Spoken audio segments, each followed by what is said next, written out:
Salut à tous, bienvenue dans la bande AD+, le talk show du trail. Je suis Nicolas Fréré du média Distance Plus et je suis absolument ravi de vous retrouver pour une deuxième saison de cette émission de trail et de sport plein air au sens large. D'ailleurs, il y aura de l'information, de l'opinion, des interactions, des recommandations, de l'inspiration, de la stimulation et même quelques idées de destination à l'occasion. Vous allez l'entendre, ce podcast a un petit peu évolué.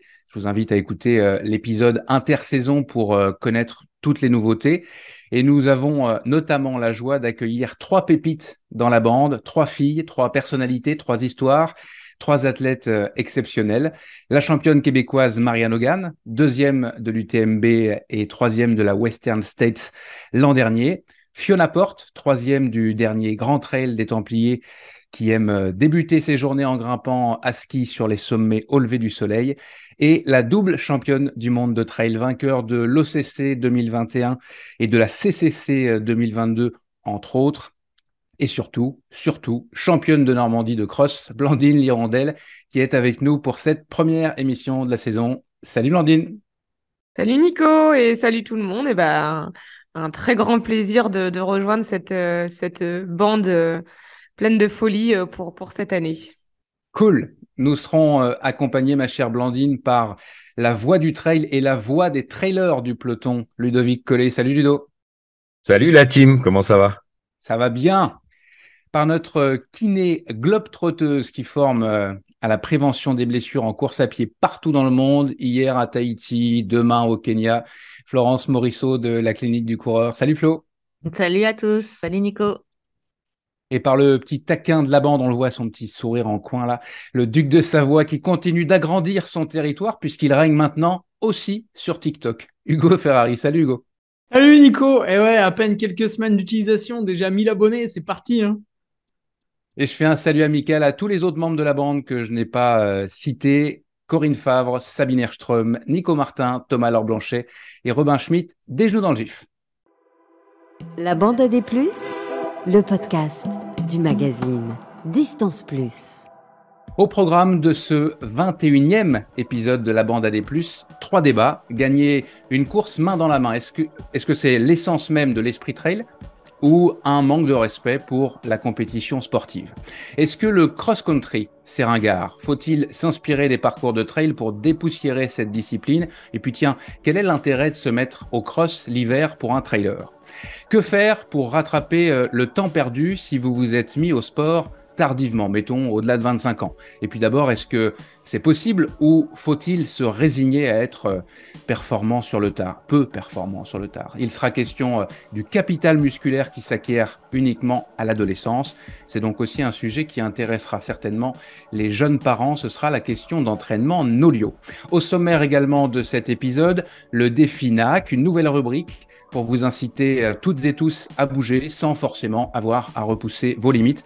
D'ailleurs, on va commencer tout doux avec un défi super accessible avec un panier garni à gagner en bout de ligne. La première édition du quiz Peigné vertical, les compteurs sont à zéro. Qui, entre Blandine, Florence, Ludo et Hugo, remportera ce premier quiz d'actu et de culture générale du trail qui mettra la peignée du jour?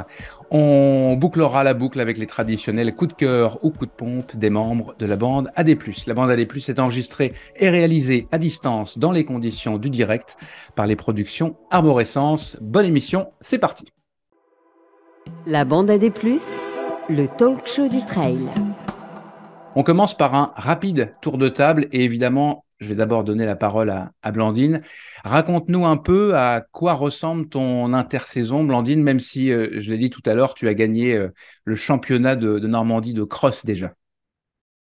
Oui, alors effectivement, je m'adonne l'hiver, enfin pas de manière générale, mais surtout cet hiver-là à la saison des crosses.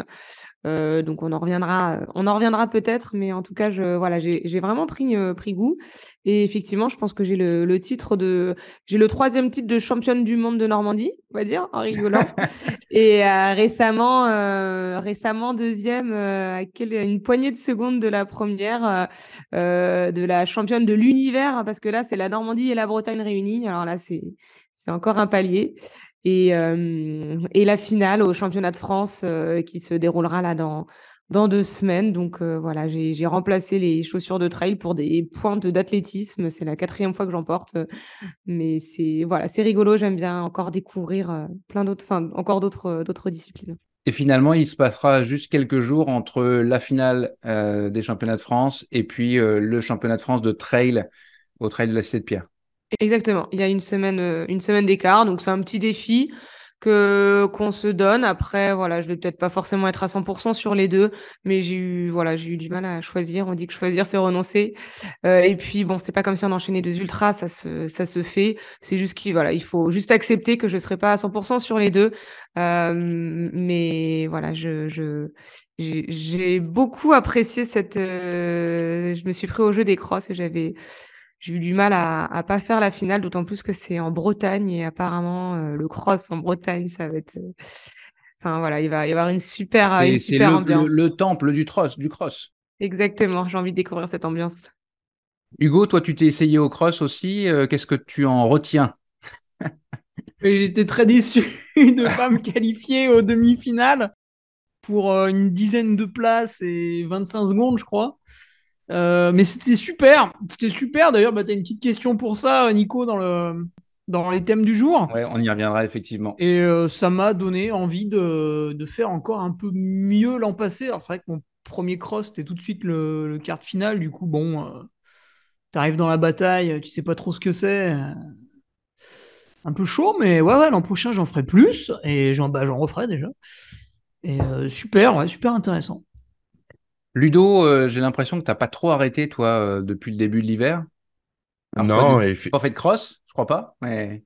non, j'ai pas fait de cross, j'ai plus de pointe en fait. Donc comme j'ai pas racheté les pointes, j'ai évité de faire du cross. Non, d'habitude j'ai une coupure un petit peu plus longue en tout cas pour le trail et je suis très très heureux de retourner dans le monde du ski. Mais c'est vrai que cette année, moi je trouve que c'était très court puisque j'ai déjà redémarré le trail avec la trace des maquisards. Où j'ai pris pas mal de plaisir et puis il me reste encore quelques compétitions de ski et on sera déjà aux France. Où il me tarde d'aller co-animer avec le Duc et j'ai hâte de retrouver tous nos Françaises et Français, voir comment ils se sont préparés cet hiver. On a déjà vu comment Blandine était déjà bien en forme, donc ouais, j'ai hâte d'y retourner. La bande AD+, va être en force au trail de la Cité de Pierre. Flo, pareil, toi tu es par Mons et par Vaud. Difficile de te suivre, mais là tu as l'air d'être chez toi, en tout cas. Ouais. Là, je suis au cabinet. J'enchaînais 2 jours de cabinet avant de repartir donner cours en Bretagne la semaine prochaine, enfin cette semaine. Et puis la semaine prochaine, départ pour le Kenya, où là va se vivre sûrement une aventure humaine super intéressante, à la fois parce que j'y retourne 11 ans après y avoir déjà été et que j'ai gardé des contacts. Donc j'ai hâte d'aller à Mombasa et de retrouver ce contact-là. Et puis après, à Iten, très curieuse. Tu vas nous partager tout ça parce qu'on en parle beaucoup du Kenya, on en parle beaucoup, beaucoup pour le dopage, mais il n'y a pas que ça. Ce sera intéressant. Tu y vas avec tout le groupe de la clinique du coureur, hein. C'est un gros Voilà, barnum avec la clinique du coureur Québec, France, international, etc.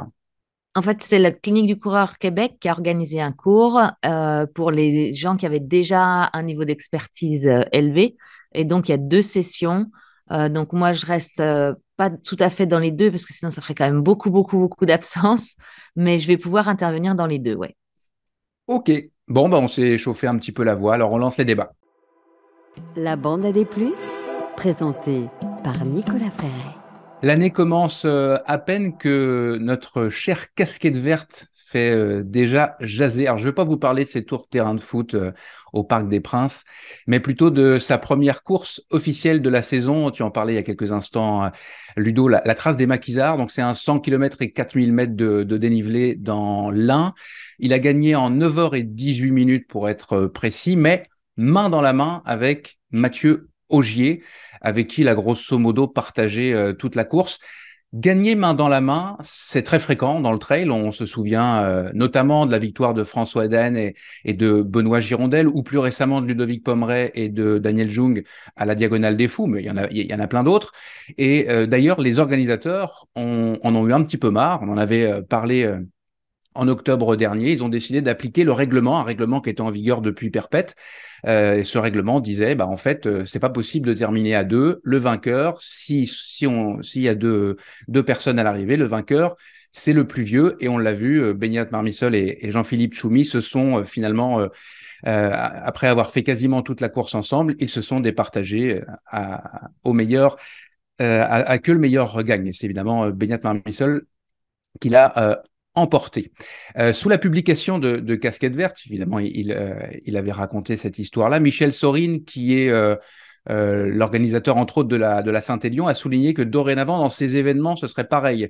Ce serait grosso modo le même type de règlement. C'est fini les arrivées à deux. Donc, ça m'a suggéré une question pour ou contre gagner une course main dans la main. Est-ce que c'est l'esprit trail?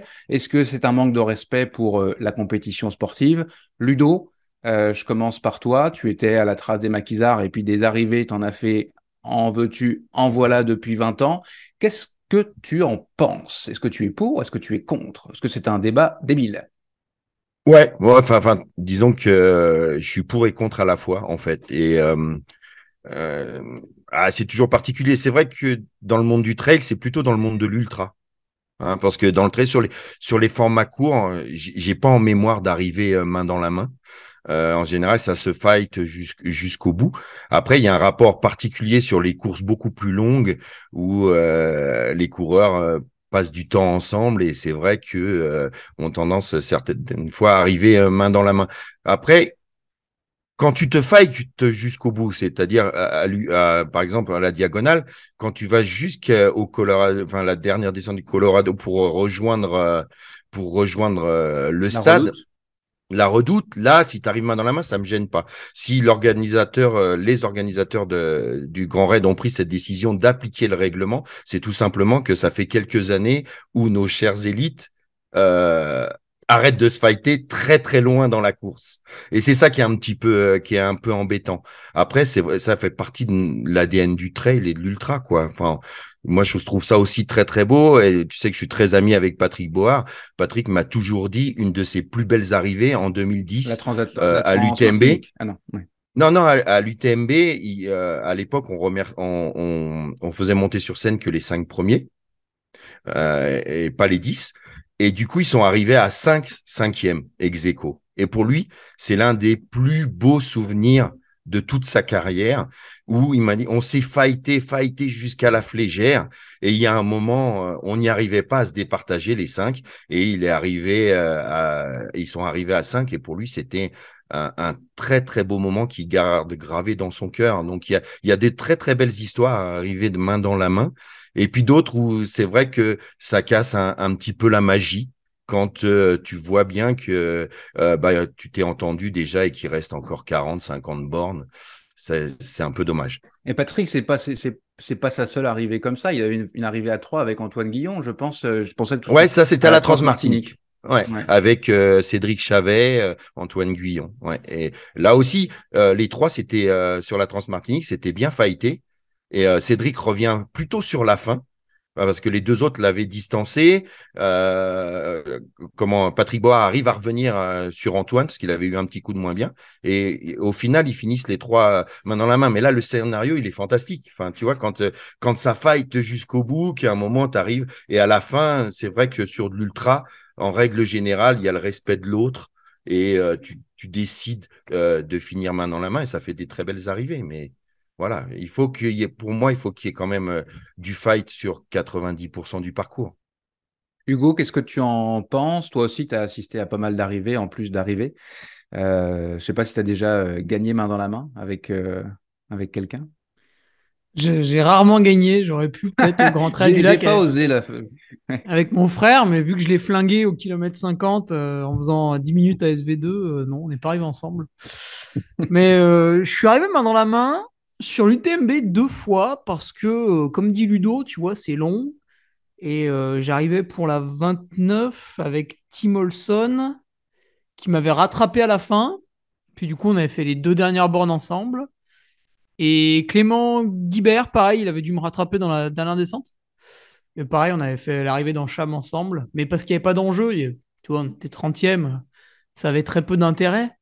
Après, pour une victoire, c'est sûr que ça ferait bizarre parce que tu te dis, bah, c'est un peu dommage quand même, les gars. Si c'est une course relevée, tu vois, là, la trace des maquisards, voir Alex et Mathieu finir ensemble, c'était pas trop choquant parce que c'est une course bah, qui grandit. Il y avait encore plus d'inscrits cette année. Mais voilà, c'est une course avec il n'y a pas d'enjeu particulier. Je pense que globalement, tout le monde était là pour passer un bon moment. Il y a un petit aspect un peu historique. Là, on voyait sur les photos, il y a des trucs qui étaient faits. Donc oui, les premiers arrivant main dans la main, c'est pas choquant. Mais sur un grand raid, c'est vrai que bah, le grand raid, c'est pas comme l'UTMB, mais c'est un ultra très, très médiatisé, surtout à La Réunion avec Canal Grand Raid. Donc je pense que, ouais, eux, ils voulaient voilà, qu'il y ait un peu. Qu'on s'amuse un peu, quoi. Tu vois, ce qu'on aime finalement, c'est quand les gros costauds, ils se fight, quoi. Tu vois, il y avait les Canaries là, avec Courtenay, elle rattrape Pao, ça l'excite, il repart devant. Ça, c'est marrant, ça. Donc Et voilà. il se passe quelque chose. Et puis pour les spectateurs, c'est vrai Ouais, qu'aujourd'hui, le trail, alors c'est vrai, peut-être que je vais rejoindre Ludo sur l'aspect surtout ultra, mais il y a de plus en plus de façons de suivre les courses, de les regarder. Donc, même sans forcément avoir de la vidéo, d'avoir une espèce d'excitation à suivre des coureurs. Et c'est bien qu'il y ait du jeu, en fait. Pour les spectateurs qui ont envie de suivre ça, c'est bien qu'il y ait du jeu.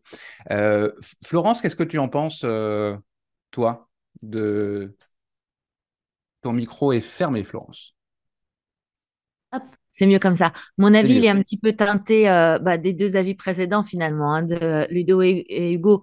Faire vraiment la différence entre des trails qui ont un gros pouvoir médiatique et dont il faut écrire l'histoire versus des trails où je m'écris ma propre histoire en relevant un défi personnel ou en participant à une course qui me fait voyager un petit peu et qui finalement euh, l'histoire du trail ne retiendra pas peut-être même l'existence de cette course-là.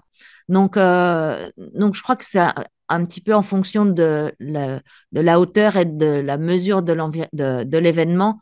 Euh, mais je suis assez d'accord qu'à partir du moment où c'est un événement qui est médiatisé, pour lequel il y a quand même de l'enjeu, pour lequel il y a de l'enjeu j'allais dire dans un deuxième temps, en termes de sponsors, en termes d'engagement financier à suivre les athlètes, etc. Après, bah, un UTMB où finalement Mathieu et Kylian décident à la folie de finir ensemble, bah, ça a ni goût ni gouasse, quoi, tu vois. Donc, euh, donc, je pense que ça dépend de l'enjeu de l'événement. Par contre, effectivement, puisqu'on l'a souligné, enfin, Hugo, tu l'as souligné, à l'arrière, il y a aussi beaucoup d'arrivées de personnes main dans la main qui se connaissaient pas ou alors qu'on vécu une expérience ensemble. Et là, c'est une histoire d'amitié à ce moment-là. L'arrivée est une histoire ouais, d'amitié. c'est différent. Ouais. C'est ça. On est On a, ailleurs. ouais, on a partagé un moment de vie et on veut le vivre au bout ensemble. Je souligne avant de te donner la parole, Blandine, ce qu'a dit Nico. C'est vrai, on a un fil WhatsApp et puis on discute, on discute, vous discutez, vous débattez pas mal.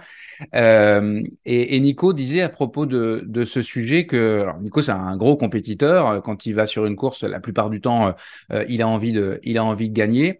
Et il s'est souvenu d'une course, la Saint-Élion, où il a terminé main dans la main avec Benoît Cory et avec le recul, en tout cas.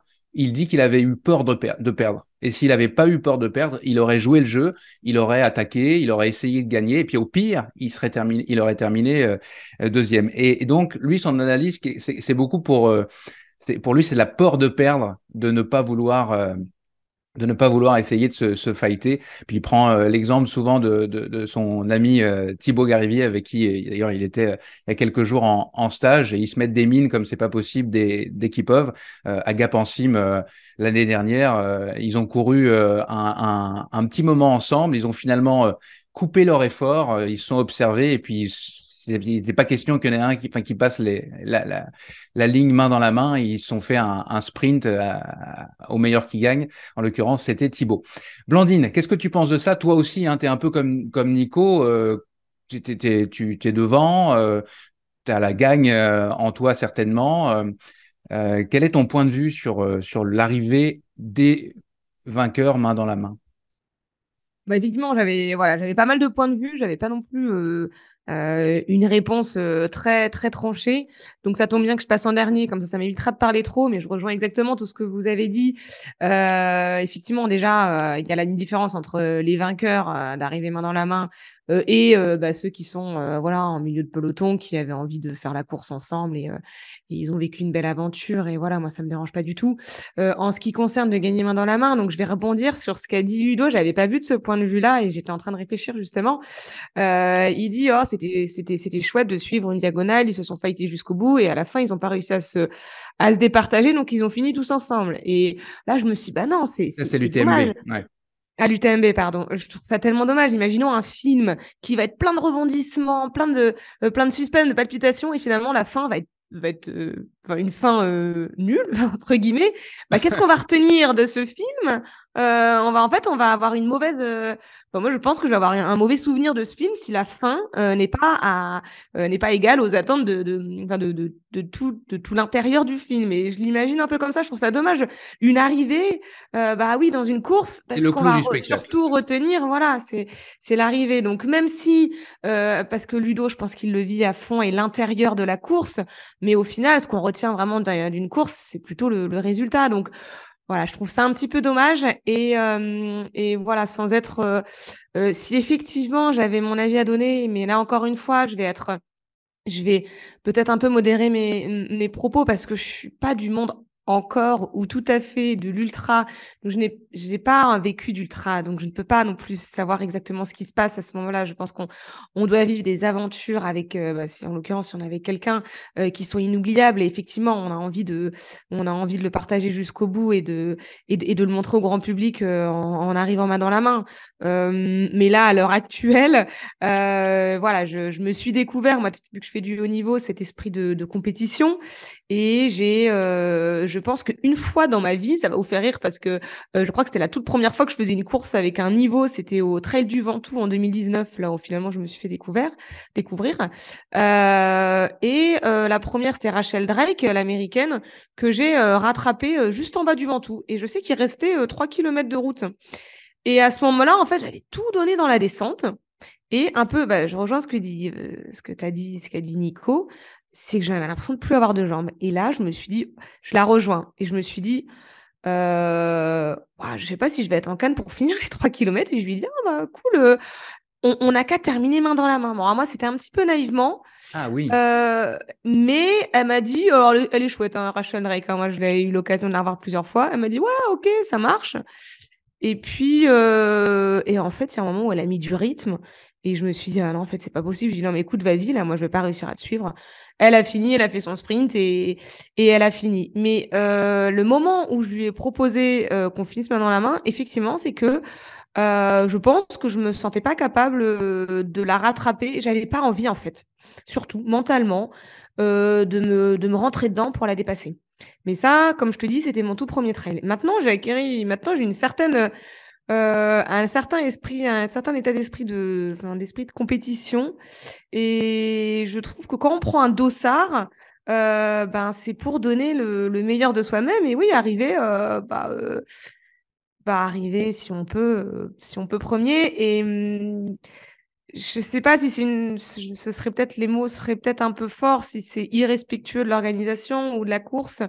Mais voilà, moi, j'aime le sport pour la compétition et je trouve que je trouve ça plus beau d'arriver deuxième et d'avoir tout donné que premier ex aequo. Mais attention, mes propos sont encore modérés parce que je ne connais pas trop l'ultra trail.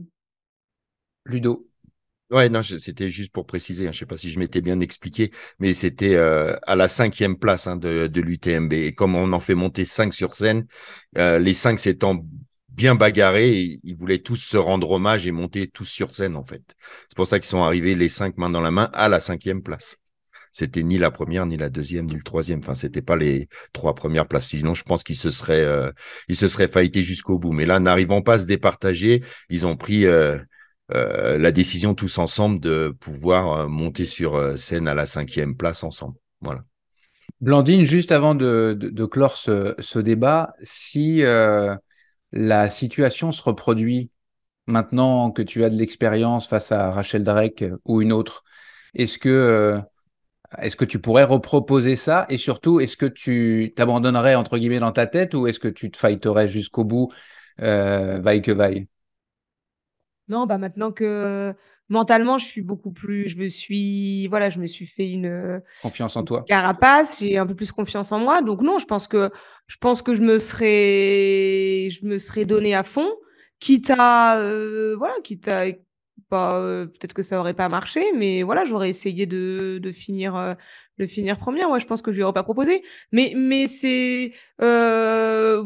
je trouve ça génial. Et puis, c'est pas pour autant que arriver sur la ligne d'arrivée, que je sois première ou deuxième, bah, on se fait pas un gros hug comme elle aurait dit. Et voilà, que la meilleure gagne. Mais par contre, l'esprit trail, moi, je trouve que c'est ça. C'est on arrive sur la ligne d'arrivée et bah, c'était génial. On se prend dans les bras et voilà, ça a été une très belle bataille. Et du coup, si je peux juste rajouter un petit truc, je pense à ça, l'esprit trail, parce que bah par exemple, là tout récemment, j'ai fait les crosses, donc les interrégionaux de cross et j'étais quand même là pour le coup c'est vraiment typique de la bagarre. Hein. Ça dure que 30 minutes, mais pendant 30 minutes, on a la bagarre avec ses adversaires et finalement la première elle arrive 3 petites secondes devant moi et jusqu'au dernier moment, j'ai essayé d'accélérer. Bon, elle a été meilleure que moi, mais arrivée sur la ligne d'arrivée, ben, moi, je l'ai félicitée, je l'ai prise dans mes bras, même la troisième et la quatrième, parce qu'on a quand même passé 3 quarts de la course ensemble. Je sentais qu'on était vraiment un beau quatuor. Et elle a rien Et, compris. Mais pourquoi tu fais ça? et ben alors, pour moi, c'était tout à fait normal. Mais effectivement, quand on est arrivé après sur le podium, le speaker l'a vraiment dit 2 ou 3 fois. Oh, dis donc, on ressent cet esprit. Enfin, je sais plus exactement ce qu'il m'a dit, mais ça, il avait été, il a Choqué vraiment d'une certaine manière. mentionné le fait que ce soit prise dans les bras, que j'ai félicité, etc. Donc, a priori, effectivement, ça doit être un esprit assez trail voilà, de la bonne entente, de l'encouragement, etc. Mais c'est vrai que ça avait marqué que je fasse ça. Alors que pour moi, ça paraissait tout à fait logique. Allez, on passe à la nouvelle rubrique, les défis NAC. Le défi NAC.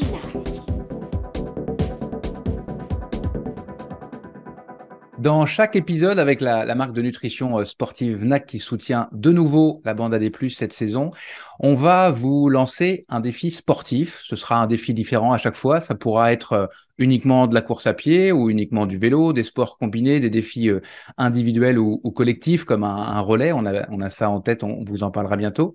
Par contre, même si on utilise le mot défi, il faut le prendre avec des guillemets, l'idée, c'est pas de vous lancer un défi insurmontable que seuls quelques-uns d'entre vous seraient capables de réaliser.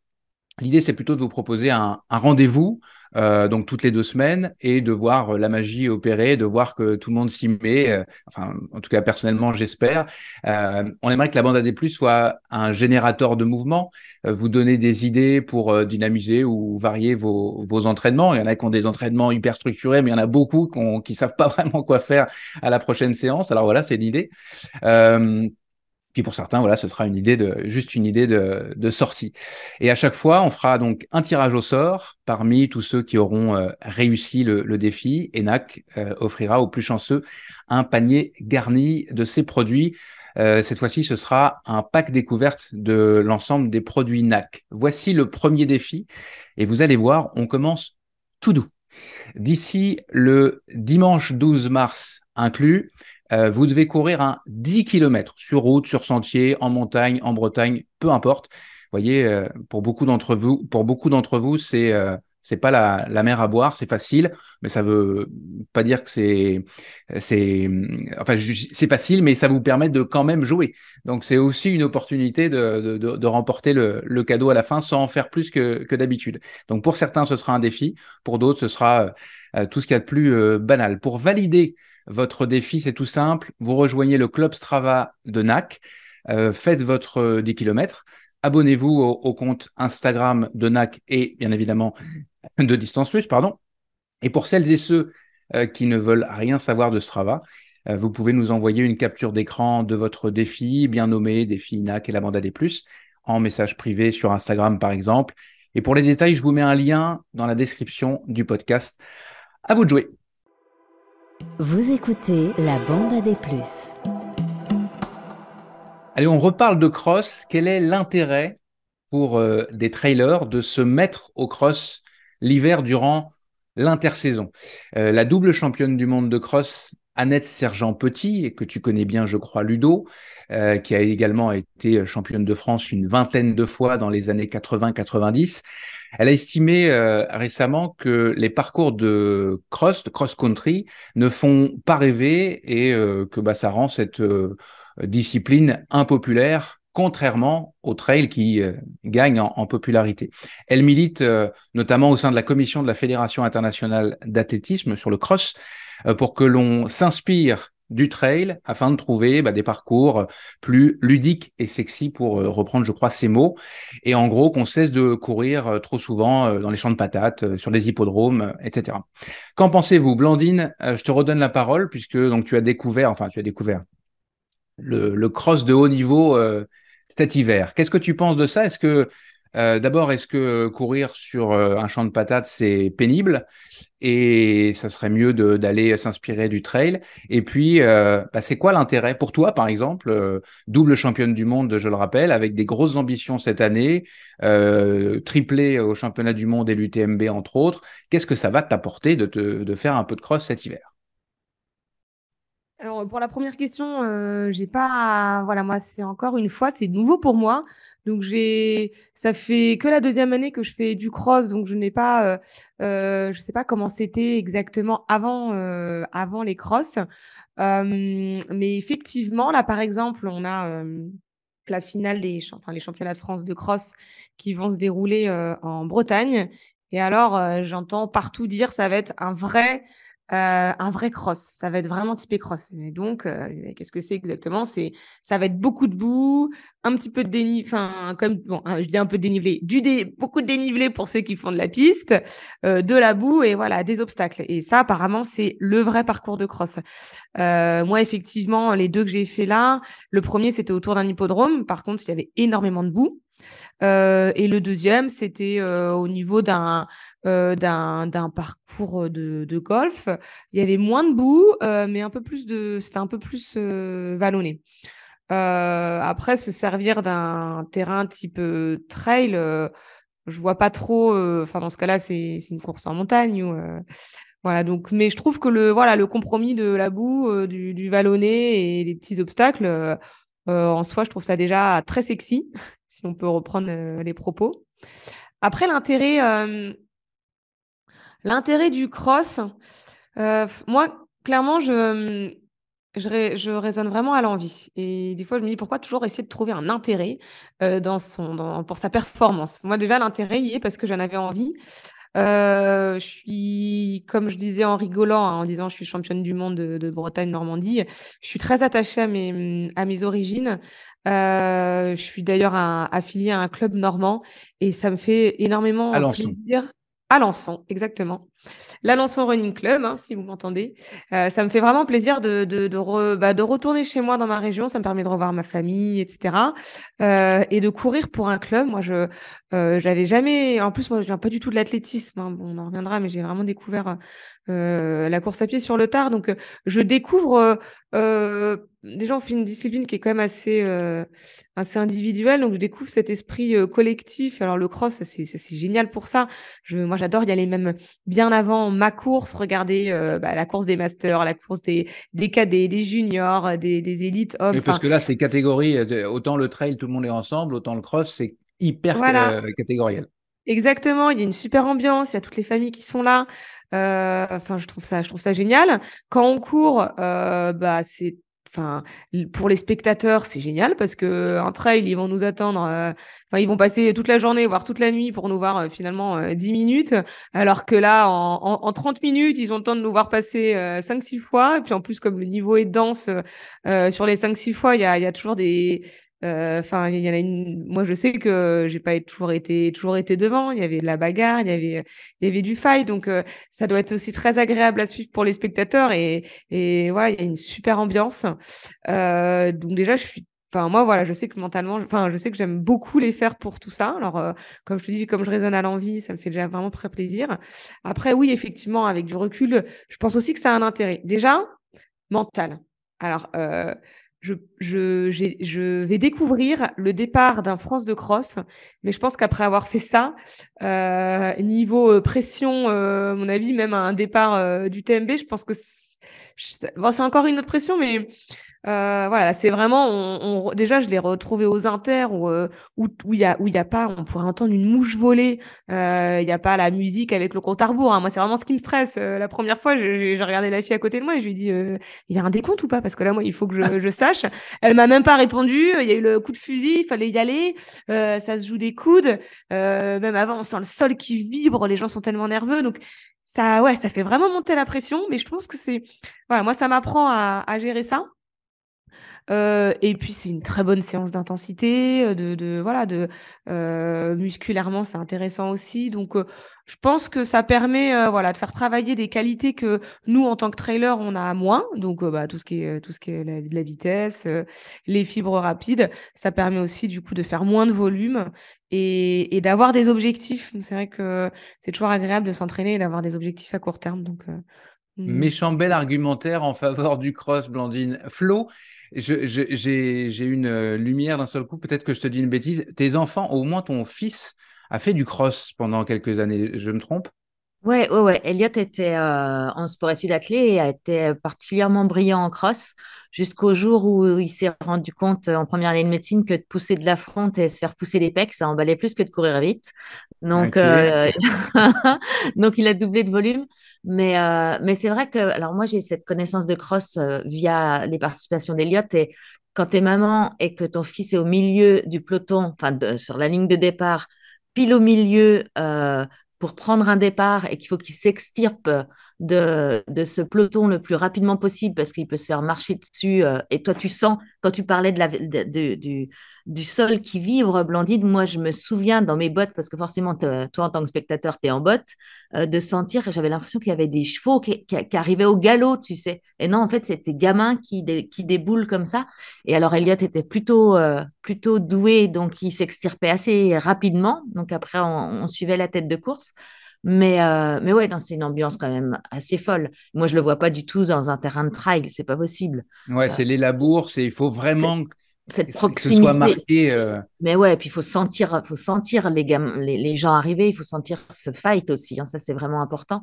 Moi, c'est la première expérience que j'ai et franchement, on partait toute la journée en famille avec nos bottes et nos ponchos et tu reviens tout gadouillu, mais en même temps, tu as passé une bonne journée, tu as encouragé tous les copains parce que toute la journée, tu as des courses avec des tranches d'âge différentes et voilà, non, moi, je trouve que ça manque plus de communication que de côté sexy, au contraire, que d'arguments Oui, quant au parce fait que d'y aller.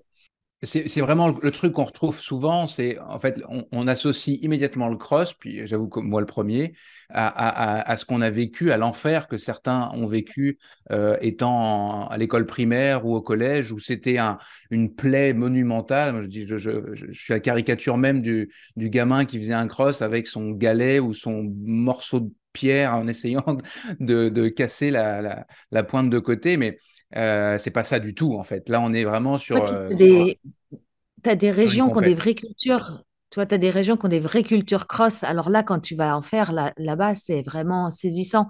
Nous, dans les Deux-Sèvres, tu n'as pas vraiment de culture. Donc, quand tu prends un cross et que tu es 10 au départ, Ah franchement, ouais. c'est pas sexy du tout. Il faut monter Je me un petit souviens peu de... en Bretagne alors. Ah, je me souviens, en 2011, j'étais en Angleterre pendant un an et j'avais intégré un club de course à pied là-bas qui s'appelait les Mornington Chasers. Et tous les dimanches, on faisait des crosses. Et tous les dimanches, on rentrait du métro, on était tout crottés, mais on s'en foutait complètement. Et on était moi, alors, j'étais déjà senior femme à ce moment-là, et on était 300 femmes tous les dimanches sur un départ de cross. Et là, tu avais toutes les générations qui étaient là. Donc, tu as vraiment des endroits où c'est la culture aussi, quoi. Hugo, t'endors pas? Euh, je- Est-ce que tu es d'accord avec ça? Est-ce que toi, c'est cet état d'esprit-là? La euh, luminosité, Nico, on est tard le soir. Avec les crans, Ah, c'est ça. j'ai les petits Est-ce que yeux, moi. cet état d'esprit-là, cette fougue, cette énergie, c'est quelque chose qui t'a transcendé, qui t'a plu et même si ça sort complètement du cadre auquel tu es habitué dans les montagnes pour les trails? Ouais, ouais, bah, carrément. Moi, j'aime bien, hein. Après, ça me rappelait un peu C'était pas des mauvais souvenirs, mais c'était stressant, les années VTT, où c'est des départs pareils. Tu pars direct, voilà, si t'es pas FC Max au bout du champ, ben, c'est emmerdant pour la suite. Donc, ouais, t'as cet aspect-là qui est, comme dit Blandine, hein, d'un coup, il y a un silence. Bon, il se passe quelques secondes, puis il y a un coup de fusil et ça part. C'est assez sympa. Et après, bah, c'est sûr que ça manque un peu de joyeuseté. Alors, celui que j'ai fait, c'était le cross de Saint-Égrève. Il est joli, il est sympa. T'es dans un parc, tu as des petites bosses à des moments, mais tu vois, il y avait, alors c'est aussi mon petit côté organisateur, il y avait moyen de passer dans le lac à un endroit, je pense que c'était pas trop profond. Il y avait moyen d'aller chercher, il y avait un petit dévers là sur le bord. Euh, ouais, des petits trucs, tu vois. Et tu te dis, tiens, le mec, il a dû y penser, mais il a pas dû oser à tracer parce qu'après, le dirigeant du club d'Annemasse, ou enfin, je dis n'importe quoi, tu vois, une ville qui était là, il va dire que c'est pas réglementaire, patati, patata. Ouais, c'est vrai que des fois, tu sens, ils sont sur la retenue un peu, il manque le petit côté un peu spectacle. Alors après aussi, le cross, c'est pas cher. Tu payes rien du tout quand tu y vas, donc forcément, les gens qui organisent ça ne doivent pas être loin du déficit sur l'événement. Alors que le trail, on paye, bah, certains disent que c'est trop cher, mais on paye une certaine somme qui fait que l'organisateur peut se permettre d'avoir des speakers professionnels, des sonorisateurs professionnels, un chronométrage tip-top avec des points de chrono dans la nature. Sur le cross, non, t'as quasiment rien. Alors du coup, ouais, est-ce que tu ferais pas augmenter un petit poil pour mettre des trucs drôles? On pourrait penser à la sono qui porte déjà un peu loin, parce que souvent c'est catastrophique. Ou, ouais, ou Tu es en d'autres train de te trucs. chercher un boulot là, c'est ça? Tu Non, c'est veux bon. avoir plus de possibilités. C'est bon, ça ira. Il faut que je les cours d'ailleurs, ces crosses, alors c'est bon. Mais sur l'aspect, alors je suis désolé, ma Pour le question est trail, vraiment, enfin, c'est une double question, c'est pas une bonne idée. Mais ouais, qu'est-ce que tu as, bon alors, tu as eu une petite déception, mais toi, tu es allé chercher quoi dans cette tentative de faire du cross pour le trailer que tu es? Qu'est-ce que tu es allé chercher? Est-ce que tu es allé chercher quelque chose pour tes aptitudes en trail d'ailleurs? ah, la gloire auprès des femmes avant tout. Non, mais je suis allé chercher de la vitesse. Alors tu vas me dire, tu peux la développer tout seul autour du stade. Oui, c'est vrai. Mais c'est un peu pénible. Et là, du coup, le fait d'avoir adhéré au groupe de l'ASX-les-Bains, le groupe cross-piste, cross-route, non, cross-piste, c'est pas fait ça, cross-route, du coup, ben, quand tu vas faire ta séance d'intensité le mardi et le jeudi, alors c'est très cadré, hein, là, t'es une dizaine. Donc même si moi j'étais le plus nul, je faisais juste derrière Manon Trapp que Blandine va découvrir en France. Tu fais les séances, toi un peu derrière, mais tu es quand même tiré vers le haut. Et du coup, tu passes des séances qui sont un peu dures, mais en fait, tu n'as aucune charge mentale. Parce que tu suis le groupe. Donc voilà, c'est 18h30, il y a une petite pluie fine, il fait 3 degrés. Mais vu qu'on est 15 et qu'il n'y en a aucun qui se pose la question de savoir si c'est inadapté ou pas, bah on y va. Et ça m'a permis de faire un hiver avec beaucoup de séances de qualité. Je pense qu'on était facilement au triple de d'habitude.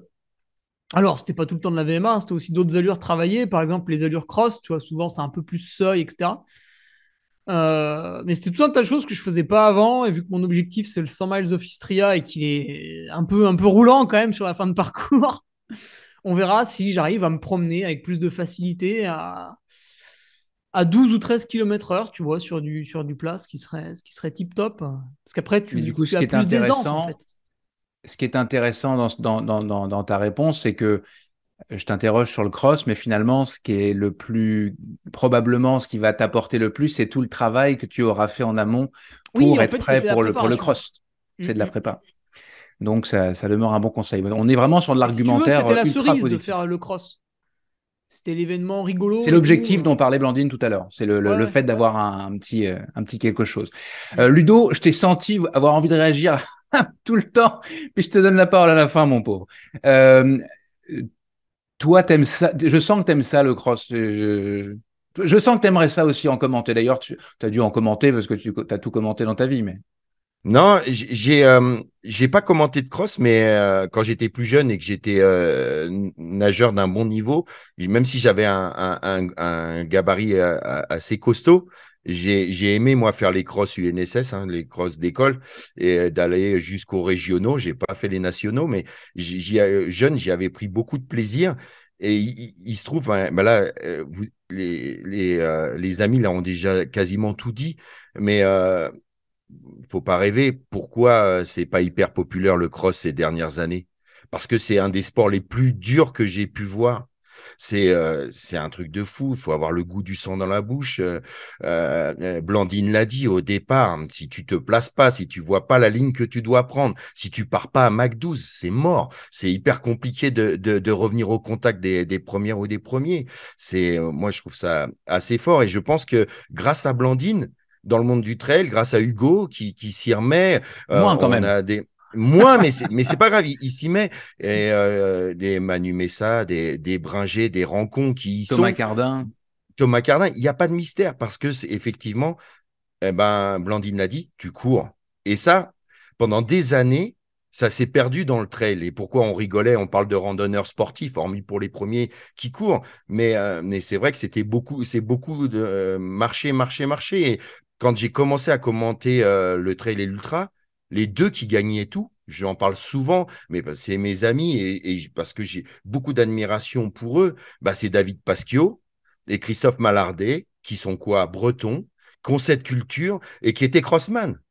Et quand ils sont arrivés dans le trail, ils ont pété tout le monde. Puis il y a eu un moment où la mode, c'était plutôt du fort dénivelé, il nous fallait des tracteurs, des gars très très forts qui marchent longtemps et qui vont très très vite. Puis on est revenu là depuis quelques années où pour être très bon en trail ou en ultra, il faut savoir courir.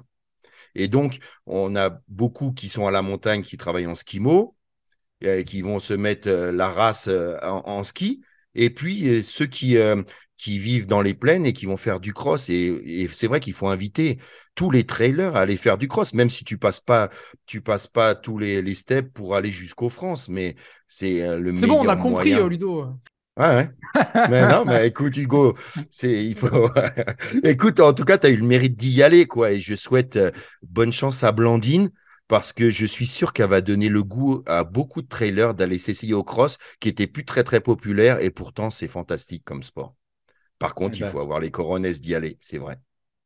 ce sera le mot de la fin pour ce débat. C'est l'heure de jouer, les amis. J'espère que vous êtes en forme parce qu'il il va falloir bondir. Le quiz. Peignée verticale. C'est l'un des nouveaux rendez-vous de la bande AD+. J'avoue que je l'aime bien celui-là, le quiz peigné vertical.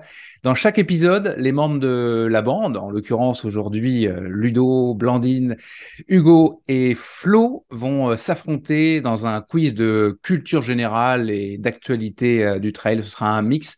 Ce quiz est présenté donc par notre nouveau partenaire majeur, Peignée Vertical, que beaucoup connaissent déjà. C'est une agence de production audiovisuelle spécialisée dans la production de contenu à outdoor, des photos, des vidéos. Il réalise entre autres des documentaires et surtout, il couvre les plus grands événements de trail de la planète. Je vais donc vous poser des 5 questions au total. Et donc, je rappelle la petite règle. Vous me laissez tranquillement poser la question et donner les choix de réponse. Il y en a généralement 4, si je ne m'abuse. Et une fois que j'ai donné les choix de réponse, vous donnez votre prénom le plus vite possible si vous avez la réponse. Et pour prendre la main, c'est le premier qui parle qui aura donc la main. Vous êtes prêts? Ouais. Le Prêt? stress. Le C'est bien quand il y a vainqueur. les petits burger quiz, là. On n'a pas de petits burgers, Ah là. ouais, j'avoue. On va peut-être rajouter des petits bruits en post-prod. On Exactement. va demander ça à Laurie. Le vainqueur de la Saint-Élion en décembre Hugo. 2022 et il y a quelques jours de la Transgrande Canaria 2023, l'Espagnol Andreu Simon, Ah merde. la trentaine, une belle cote ITRA de 906, à une condition qui rend ses performances de très haut niveau athlétique particulièrement exceptionnelles. Quelle est cette condition? Il est aveugle? J'ai déjà dit Hugo. On ne Hein. rigole pas. Non, mais tu n'avais pas le droit de le dire maintenant. Non, pour l'instant, il n'y a personne. Il est Ah, en- ok. En fait, c'est celui qui va dire son nom au plus vite, quoi, qui Je va pensais on gagner. pouvait hacker la question. Parce Ah qu'on le non, sait. écoute, ok, bon, on est dans la première version. Je vais dire qu'à partir de maintenant, effectivement, vous avez raison, on n'attend pas la fin. Vous pouvez prendre la main Blandine, rapidement. Moi Ce je sera dis que les Blandine. nouveaux, on peut leur donner Voilà, mais une chance. j'ai entendu ton prénom en premier. Alors, laissez-moi quand même donner les choix de réponse, s'il vous plaît. Ouais. Il est donc aveugle, il est en rémission d'un cancer des testicules, il souffre de diabète de type 1 ou il est asthmatique. Donc, Blandine, tu as pris la main. Eh ben, il souffre d'un diabète de type 1. Absolument, il souffre d'un diabète de type 1 et tu es médecin, donc tu vas me corriger si je dis des bêtises, mais c'est une maladie qui se traduit par une hyperglycémie faute d'un déficit d'insuline, l'insuline étant l'hormone qui régule le taux de sucre dans le sang. J'ai tout bon? Exactement, mais le risque, en fait, chez les C'est l'hypo. diabétiques, oui, parce que du coup, ils se soignent ils se traitent avec de l'insuline, alors quand on fait du sport, comme vous savez, hein, on est plus tendance à faire de l'hypoglycémie, et du coup, ça doit être très compliqué de gérer un effort sportif en étant diabétique, donc c'est vrai que c'est remarquable. Et puis, il y a plusieurs formes de diabète. On va dire, ah oui, bah, moi aussi, mon grand-père, il est diabétique, mais le diabète de type 2, c'est encore différent. C'est une, euh, c'est une résistance, c'est une insulino-résistance qui a été acquérie au fil des années, sûrement à cause souvent à cause d'une alimentation trop sucrée, mais vraiment le diabète de type 1, c'est héréditaire et bon, bref, voilà, je m'étale pas. Premier point pour toi, et donc je ne l'ai pas dit tout à l'heure, mais on va avoir un petit vocabulaire évidemment qui va s'adapter à notre partenaire. Celui qui va gagner parmi vous quatre à la fin aura mis la peignée aux autres, donc ce sera une peignée. Et puis à la fin de la saison, moi je vais comptabiliser tout ça, et puis on verra qui est-ce qui remportera la peignée d'or. Deuxième question. Alors du coup, il faut qu'on attende ou pas? Non, du coup vous attendez plus. Ah, Allez. Mais on doit quand même attendre la fin de la La fin de première la question. question. Ouais, Ouais, ça peut être sympa. Ouais, sinon ça va être long. je crois. L'américaine Courtney Dauwalter a été qualifiée d'invincible par le magazine Outside. Quelle est la dernière fois que l'américaine n'a pas gagné une course au classement féminin? On parle des courses qu'elle a terminées. Premier choix de réponse. Ludo. Ce sera Ludo. Ça remonte à l'année dernière à Zegama. Ça remonte à sa première année de trail en 2011. Ça remonte à sa première victoire sur la Desert Race aux Blandine? États-Unis en 2014, ou ça remonte à son premier UTMB en 2021. Donc Ça, Ludo avait la main et Blandine, puisque tu as donné ton... ça sera Zegama. Et voilà, un point pour Ludo. C'était effectivement à Zegama. Courtney, effectivement, elle est un peu comme toi, Blandine, hors norme. Elle a gagné d'ailleurs 5 ultras au classement général dans sa carrière, dont Javelina 100 et plusieurs 80 km comme Behind the Rock. Mais elle n'est pas imbattable. Selon les données de l'ITRA, alors c'est pas toujours, il n'y a pas toujours tous les résultats cumulés, mais elle compte 26 victoires sur 46 courses, donc depuis 2011. Sa première course à l'étranger, c'était en France sur l'Ultra Race de la Maxi Race d'Annecy en 2017. Et elle avait terminé 4e derrière Caroline Chavreau, Andrea Huser et Francesca Canepa. Et avant de gagner l'année dernière la Hard Rock, puis la Diagonale des Fous, en terminant, on rappelle, 6e et 4e au général, elle a couru donc Zegama dans un format maratrail qui ne lui convient pas forcément beaucoup. Elle est vraiment plus sur les grands ultras. Eh bien, elle avait terminé 10e et très loin des stars du circuit Golden Trail Series que sont la néerlandaise Nienke Brickman, la Suissesse Maud Matisse et l'Espagnole Sarah Alonso. Juste pour être précis, je crois qu'elle avait 29 minutes ou 30 minutes Nienke a passé la ligne 29 minutes, 30 minutes avant Courtney Dauwalter. Un point pour Ludo. Troisième question. Quel champion du trail a été élu athlète 2022 par la bande AD+, dans la liste suivante? Alors là, si vous n'avez pas bon, Ludovic Pomeray, Sylvain Cachard, Mathieu Blanchard ou Thibaut Barognan? Hugo. Tu y vas du bout des Blandine. lèvres, je suis pas sûr. C'était Mathieu Blanchard. Il arrive à se tromper. Ah, on n'a pas élu Mathieu? Non. Oh. Blandine. Blandine. Ah non, mais ils sont malins en fait parce que ils font par élimination. Parce que je me disais, si on est un petit peu tactique, il faut dire son nom mais ils font par élimination. Euh, Très honnêtement, Ludo Pomeray, Sylvain je sais, Cachard. oui, je sais. Mais je vais dire Sylvain, mais en fait, j'en ai aucune idée, mais je tente ma Ah, chance. bravo! C'est Sylvain Cachard. Oh, je Super, sens au que je vais pif. mettre une petite peignée. Deux points Il pour en reste Blandine. combien des questions? Un point pour Ludo. 27. Il en reste Tu me deux. déçois, hein. Je te laisse tranquille, Hugo, pour que tu prennes un point et tu te fais battre. C'est fort, ça, hein. ouais, c'est ça.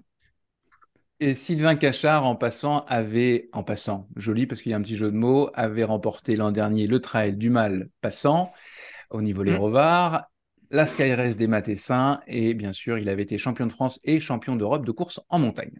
Quatrième question donc, quel athlète de haut niveau, de niveau international, a programmé dans sa saison 2023 le Mute, qui je le rappelle est un rugueux 115 km et Blandine. 7000 mètres de dénivelé à Madère, et 300 miles Hugo. mythiques, l'Hard Rock 100 au Colorado, l'UTMB Ouais, et là. la Diagonale des Fous à la Réunion.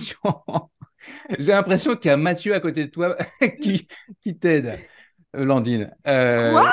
Moi? Ouais, il triche avec le PC derrière. Non. Les propositions. Les propositions. Lucas Papi, Courtney Dauwalter, Beñat Marmisol ou Claire Banwarf. Blandine, donc, tu avais la main. Oui, j'aurais dit, mais vraiment, c'est mon propre avis et personne ne m'aide. Beñat Marmisol. Et c'est 3 points pour Ouais. notre championne du Elle monde. nous met la C'est la peignée. chance, En train c'est la de chance nous du mettre une débutant. peignée. C'est la chance du débutant. Allez, on fait la dernière pour la forme quand même. Combien de fois, c'est dommage, je l'aimais bien moi celle-là, normalement c'est la plus... Combien de fois le double vice-champion du monde de trail, notre Nico Martin, a-t-il terminé le Grand Trail des Templiers dans sa carrière? Blandine. 2 fois, 9 fois, 8 fois ou 10 fois. Donc Blandine, pour la grosse peignée. En plus, on te voit tricher avec les... Ouais, allez, laisse-moi répondre là. Il m'a dit quelque chose de différent. Il m'a dit 4, ça y est pas. Donc après, il fait ça. Ouais, allez sur Wikipédia là pendant ce temps-là. Allez, 2, Bon, 9, allez, 8 ou 8. 10. Eh ben oui, c'est 8. Ah, Bravo. ah, mais je l'avais en plus. Nicolas a pris le départ du Grand Trail des Templiers, hein, je ne parle pas des autres courses, 9 fois. Il a terminé 8 fois, dont 3 fois, on le sait, ça lui colle un peu à la peau, 2e en 2015, 2017 et 2018, et 2 fois 4e en 2012, et la dernière fois qu'il l'a couru en 2021. Et la vainqueur de la première peignée de l'année est Blandine Lirondelle. Bravo Blandine. Et un petit point pour Ludo. Je Waouh, les termine gars. je termine quand même avec deux recommandations. Un super documentaire, je ne sais pas si vous l'avez vu, signé évidemment Peigné Vertical. C'est une nouveauté, ça vient juste d'arriver il y a quelques jours en vidéo à la demande, donc il faut évidemment payer pour le voir. Je vous mettrai le lien de la vidéo dans la description. Et le documentaire en question, c'est Le Petit Braquet. Comme c'est décrit, un buddy movie qui colle la banane au visage du début à la fin. C'est une trentaine de minutes. C'est un gros trip de potes qui se font une semaine de vélo de route en montagne tous les étés. Ils se tirent la bourre tout en déconnant en permanence, en buvant des canons et en dévorant des fromages le soir, dans une super ambiance. Alors, c'est devenu au fil des années une tradition. Et puis chaque année, il y a des nouveaux invités. Ils sont une quinzaine. Et c'est donc ce documentaire, une immersion qui fait franchement du bien dans cette semaine de vacances, au final, de vacances sportives entre gars. Le documentaire, en l'occurrence, c'était dans le Massif Central. Et Peigné Vertical travaille en ce moment sur un épisode 2 pour cet été. Et puis allez donc vous abonner au compte Instagram de Peigné Vertical. Vous allez voir la beauté de leur travail, que ce soit les photos ou les vidéos. C'est malade. La question d'entraînement, Nolio. Est-ce qu'on peut espérer être performant dans le sport après 25-30 ans sans passé sportif? Le capital musculaire non acquis à l'adolescence est-il rédhibitoire ou peut-on le contourner, le compenser? Le capital musculaire non acquis à l'adolescence, c'est quelque chose dont tu as déjà parlé, Flo. D'ailleurs, j'ai eu plusieurs questions sur les réseaux sociaux à la suite de tes interventions, de gens qui s'inquiétaient ou qui comprenaient pourquoi ils n'étaient pas performants. Mais en tout cas, ça a suscité cette réponse parce que je la trouve vraiment intéressante. Est-ce que si on n'a pas fait de sport du tout, eh ben, c'est quand même c'est pas, enfin, est-ce que c'est mort en fait? Est-ce qu'on pourrait être performant, en tout cas performant au niveau athlétique, ou pas? On Alors, passera la en fait, parole à Blandine qui n'a pas ouais. fait beaucoup de sport dans sa jeunesse après. En fait, je pense qu'on a toujours un contre-exemple de personnes qui n'ont pas eu une grosse culture sportive et qui sont arrivées avec au départ peu ou prou d'aptitudes et en fait ont explosé dans leur sport. Après, il faut aussi avoir en tête ce qu'on veut dire quand on dit j'ai pas fait de sport quand j'étais enfant. Je me souviens avoir partagé des échanges là-dessus et bah, enfin, ma génération, par exemple, il y en a plein qui n'ont pas fait de sport dans des clubs enfants, mais qui étaient dehors tout le temps, toute la journée, à crapahuter et à faire du vélo et jouer au foot avec les copains. Et donc, ils ont quand même fait du sport, ceux-là.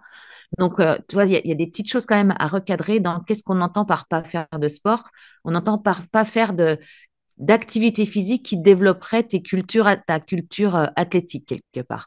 En fait, ce qu'il faut savoir, c'est que le stress mécanique qu'on va mettre sur nos structures en tant qu'enfant, ça va stimuler des mécanorécepteurs qui vont finalement activer tout un tas de réactions enzymatiques et qui vont finalement augmenter le nombre de noyaux qui ont la recette pour fabriquer des sarcomères et des myofibrilles dans le muscle. Ça veut dire quoi? Ça veut dire que ces noyaux-là, quand tu les as acquis, ils restent. C'est d'ailleurs, entre guillemets, tout le problème du dopage. Parce que quand tu te dopes un jour, ces noyaux-là, tu les as et tu ne les perds plus. Donc, ce qui voudrait dire que quelqu'un qui s'est dopé une fois ne devrait jamais revenir sur un terrain de compétition. Mais ça, c'est un autre sujet. Donc, en fait, Et on quand y tu es reviendra. gamin, voilà. Quand tu es gamin, bah, tu vas développer tous ces noyaux qui sont un petit peu, qui ont un petit peu la recette de la fabrication de la myofibrie dans ton patrimoine musculaire. Et même si à l'adolescence ou quand tu es étudiant, tu brûles un peu la vie par les deux bouts en faisant un petit peu moins et en sortant beaucoup, tu as gardé ces qualités-là. Et au moment où tu vas les restimuler, ils vont à nouveau s'exprimer.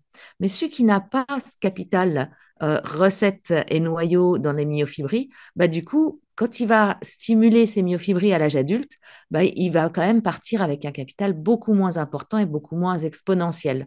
C'est pour ça que finalement, bah, la culture de l'activité physique à l'enfant et adolescent va être déterminante. Et puis, la deuxième chose que je voulais aussi ajouter, et ça, je t'ai fait référence ou je t'ai tagué lors de ma petite vidéo que j'ai fait jeudi dernier pour Madi, qui est un logiciel de gestion de cabinet de kiné. Et je crois que cette littératie physique dont parle Benoît Simon, elle est primordiale. Simon Benoît. C'est Simon Benoît, C'est pardon. l'inverse, ouais. Tu vois, dans la vidéo, j'ai dû dire à l'inverse. Ouais, mais c'est pas très grave. Faudra Il m'excuser t'en auprès de voudra lui. pas, il t'en voudra pas. Bon, alors ça va. Mais cette littératie physique, quand il a parlé de ce mot-là, moi, ça a vraiment fait écho en moi parce que c'est ni plus ni moins que ta culture générale, mais autour du sport, qui va faire que tu vas savoir comment aller puiser dans tes motivations, tu vas savoir t'inscrire dans une vie active sur le long terme. Et moi, j'ai quand même vraiment à cœur de penser que les adultes en bonne santé de demain, c'est les enfants actifs d'aujourd'hui, quoi. Est-ce que la science donne un âge, un créneau, je ne sais pas pourquoi c'est ce mot qui me vient, mais entre quel âge et quel âge il faut être vigilant à essayer de travailler en gros pour ces acquis-là? Sur On les sait. acquis purement intrinsèques musculaires, c'est assez restreint. C'est-à-dire qu'une fois que chez les garçons, tu as passé 20 ans, ça va être compliqué. Ok. Chez les filles, même peut-être encore un petit peu plus tôt. Ok. En passant l'article de Simon, du docteur Simon Benoît, est à lire sur Distance Plus sur la littératie sportive et c'est vraiment non, ça oui, la littératie sportive et c'est vraiment passionnant.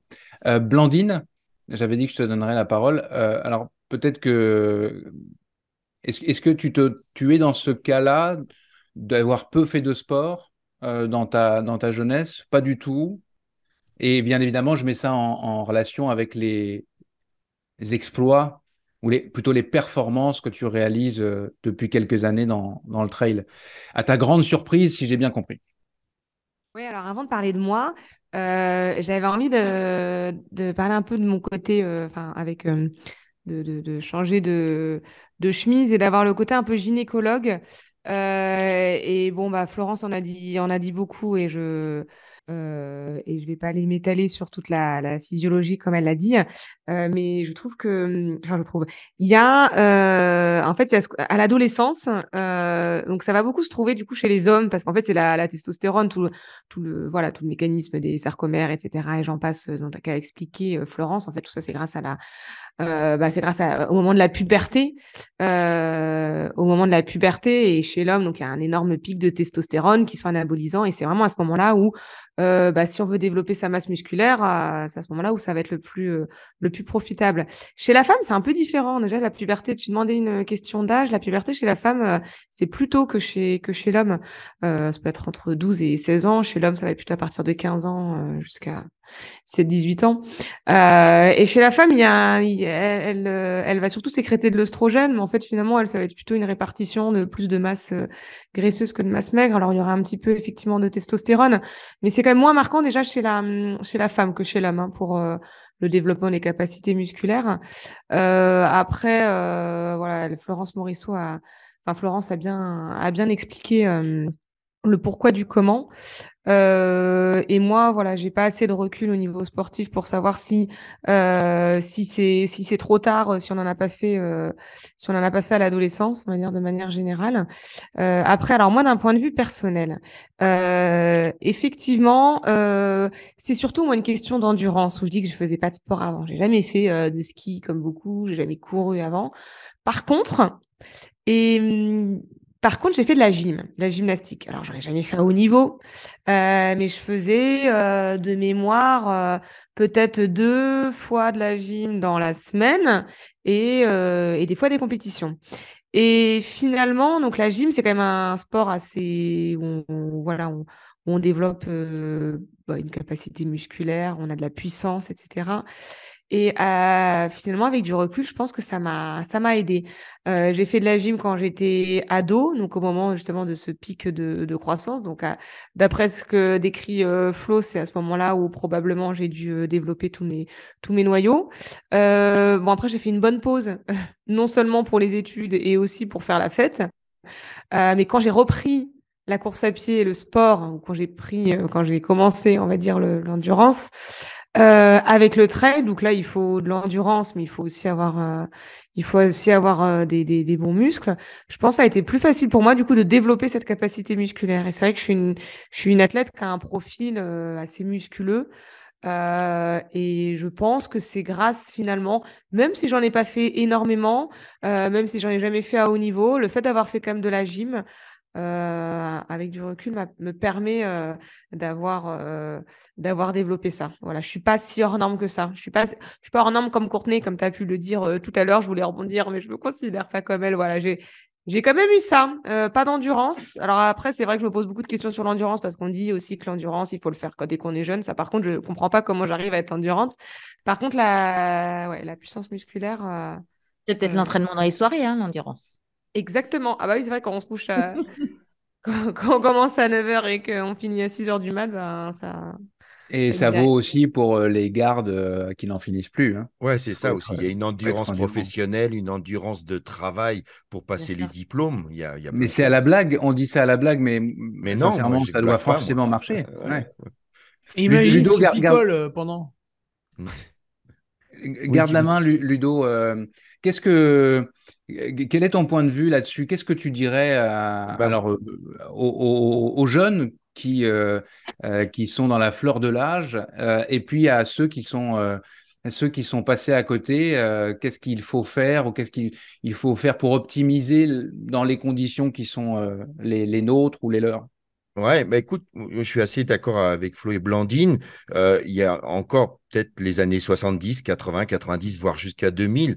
euh, Beaucoup de jeunes, même ceux qui n'étaient pas inscrits forcément en club, tout le monde en allait, ça jouait au foot dehors, au basket, et moi maintenant, c'est plus pour les nouvelles générations auxquelles j'ai peur, parce qu'il y a 4 ans, il y a une étude qui est sortie qui annonçait que nos jeunes jusqu'en CM2 avaient perdu 40% de leur capacité respiratoire. Il y a une semaine, il vient d'avoir aussi une autre.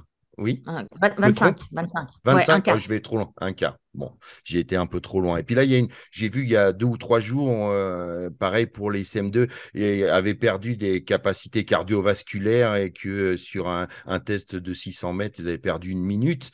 Moi, je suis plutôt inquiet là-dessus, quoi. C'est que la jeunesse bouge moins et donc, du coup, ça sera irrattrapable pour plus tard. Et puis Et tous les c'est profs de ça. sport à qui on parle, les profs de sport, mon Dieu, je vais me faire taper dessus, les profs d'EPS, d'éducation physique et sportive, le constatent. Les gamins sont de moins en moins alertes, dynamiques. Bon, évidemment, il y en a qui sortent du Forcément, lot. et on les encourage à marcher autour du stade d'athlétisme. Parce qu'il faut pas leur mettre zéro, tu vois, sinon ils sont tristes. Mais qu'est-ce que tu en penses, Hugo, de Bah, ça, l'autre toi? fois, je suis allé faire une séance d'athlé à côté de mon ancien lycée. Bah, ça fait peur hein, quand tu vois les mecs sur le stade. Ouais, Il y en le a 4 constat qui est... courent et 25 qui regardent. Moi, j'ai cru que c'était les travaux publics, tu sais. La vieille blague qu'on fait. Oui. Je relevais aussi une étude là, qui a été financée par la Matmut et le ministère des Sports. Ils ont relevé chez des enfants qui rentrent en sixième, 3 enfants sur 5 n'arrivent pas à enchaîner 4 sauts à cloche-pied. C'est juste Ouais, hallucinant. ouais, C'est parce Ah qu'on hallucinant. ouais, là, joue, t'as le Donc, en parce cerveau fait, qu'on aussi joue qui est plus. touché. Non, mais tout simplement, on joue plus à la marelle dans les mais c'est courses, exactement ça. on joue, Ah c'est ouais. ça. Enfin, tu vois, Ah, c'est des choses toutes bêtes, par contre, ce qui serait voilà. intéressant, c'est de savoir s'ils ont gagné en hypertrophie du pouce, par exemple, hein, parce que maintenant, c'est plutôt le téléphone. Non, mais Hmm. sans rigoler, hein, je pense par contre qu'ils ont une force au niveau du muscle du pouce bien supérieure. Ouais, mais Mais à qu'est-ce quoi qu'on ça fait? sert? Mais ouais, c'est vrai, ça c'est autre chose. Enfin, pas à courir en tout À cas. quoi ça sert de faire quatre pieds à cloche-pied hein, aussi? Non, je rigole, mais c'est voilà, c'est pour montrer qu'effectivement, c'est regrettable et parce que bah, pourquoi il se bouge plus? Parce que bah, on a tout qui est accessible et on préfère être sur le canapé avec son téléphone et Et devant la télé. Hein. si on est parent, moi par exemple, évidemment il y a plein de sortes d'auditeurs, mais mes enfants sont plutôt arrivent dans cet âge dont on parle. Hein. J'ai eu 9 Mm. ans et bientôt 13 ans. Si je veux faire les choses bien, si je veux les sauver de ça, si je veux faire en sorte qu'ils soient le plus dynamique possible, qu'est-ce qu'il faut faire? Comment on stimule les enfants aujourd'hui Bah, pour que ce ne soit pas des mollusques plus tard? un truc que je vois beaucoup, Ludo, il a dû remarquer aussi, c'est que par contre, les enfants des trailers, c'est des fous furieux. Ah bon, Ils veulent toujours, tu vois, courir avec papa, aller ouais, chercher papa sur la ligne d'arrivée, etc., etc. Ils sont à 200%, tu vois, tu mets une course enfant, ils courent, hein. bah oui. Donc, tu as un séisme entre ceux qui glandent pas et les enfants des trailers qui vont dominer le monde plus tard parce qu'eux, ils veulent faire comme les parents. Donc, là, par contre, t'as pas besoin de les pousser, hein, ça y va tout seul. Ça donne des Sylvain Cachard avec Ah, des parents peut-être. Ah, ou même des Hugo Ferrari, hein, Pour l'anecdote, Ouais, plus gros. C'est Sylvain qui a fait découvrir à ses parents le trail, hein. Bon, après, ils gambadaient tout le temps dans Hein? la montagne, mais le trail, c'est Ah Sylvain oui. qui a fait découvrir à ses parents. Par contre, voilà, ils randonnaient, hein, beaucoup. Ils sont très actifs, les parents. Ouais. Et le Bah, Ah bah trail. vous moi verrez, j'avais compris que c'était d'anciens plutôt très bons coureurs, mais ça Non, doit ils ont être. couru, Mais ils hein, faisaient tout aussi. seuls. Ils Mhm. faisaient tout seuls, non, avant? Ils faisaient des traversées tout seuls, non? Non, mais voilà, par contre, ça, ils ont tout. Il m'a dit que, voilà, il randonnait, c'est des très beaux randonneurs. Ouais. Ils partaient le sac à dos plusieurs Oui, voilà. jours, voilà, en tente. Mais le trail, c'est Sylvain qui leur a fait. Quand Sylvain s'y est mis, ils se sont dit, oh, bah, on mais, va tester aussi. Ils se sont mis au trail. mais pour répondre à ta question, Oui. du coup, Nico, bah, la force de l'exemple, elle est quand même hyper puissante, quoi. Mhm. Et donc se mettre, quand on veut que nos enfants se Faut mettent au bouger avec sport, eux. bah, faut se mettre au sport. Mais on est Mais bien c'est d'accord clair. là-dessus. Ouais, bien sûr. On Et revient après, tu rentres dans à un la cercle littératie, hein. vertueux pour tout le monde. Ouais. Et moi, c'est Et ce qui me fait mal, c'est de voir ben, tous ces enfin bon, pas pour rien que je suis partie en Lozère, hein, me mettre au vert, etc. Et on n'en voit pas beaucoup. Et c'est vrai que je prône tout, en fait, tout ce qui peut, tous les déplacements qu'on peut faire à vélo, à pied ou en se bougeant, il faut le faire en fait. Et quand je découvre la vraie vie, quand je vais en ville, que ce soit à Paris ou autre, bah oui, ça me déplore tout ce qui est maintenant électronique, les trottinettes électriques, je sais plus là, les trucs où on est debout là, on a juste à avancer le buste ou enfin tout, tout concourt on se à nous faire déplace. moins bouger, quoi. Enfin, Ouais, bouger voilà. par nous-mêmes avec nos muscles. Effectivement, Mais je pense que si je, les enfants vont à pied à l'école, à vélo, ou enfin déjà, ce serait déjà bien. et maintenant, si on revient à ceux qui ont, voilà, ils sont plus tout jeunes, ils ont passé 20 ans, mais ils découvrent le trail ou n'importe quel autre sport. Euh, Qu'est-ce qu'on peut faire? Ce sera la dernière question. Qu'est-ce qu'on peut faire? Qu'est-ce qu'il faut faire pour stimuler au max, pour réussir à être le plus performant, même si bah, le passé, le passé joue un peu contre nous. Bah, je pense Flo. qu'en un, faut pas se blesser. Parce que finalement, si tu veux progresser, il faut commencer par pas se blesser. Donc, il faudra qu'il soit ultra progressif. Et Faudra oui, qu'il voilà, c'est s'entoure ça. faudra qu'il s'entoure bien d'un point de vue équipementier, qu'il s'entoure bien d'un point de vue soignant potentiel, qu'il s'entoure bien d'un point de vue coach, encadrement, et puis qu'il n'essaye pas d'appliquer les recettes qui ont marché sur son copain qui a commencé 10 ans avant sur lui. Et à partir de là, moi, j'ai une grande foi en l'adaptation du corps humain de façon assez incroyable. Je pense qu'on a justement une physiologie qui est assez incroyable et on a tous des exemples de talonneurs qui se sont transformés en des coureurs de trail redoutables et qui ont complètement changé de physique et de physiologie et ça prouve l'adaptabilité du corps humain. Et encore une fois, on le dit souvent ici, mais le renforcement musculaire est une clé de voûte de tout. Alors, je te dirais que quand tu débutes, aujourd'hui, on n'a pas de littérature qui nous montre que si tu fais du renforcement avant de débuter, ce soit une valeur ajoutée au fait de débuter tranquillement. Le Ok. renforcement, ça a une énorme valeur ajoutée sur la performance. Mais sur la prévention de se blesser quand tu démarres une activité course à pied, bah, commence à courir tranquillement un petit peu souvent. Et il y a des chances que ça se passe bien.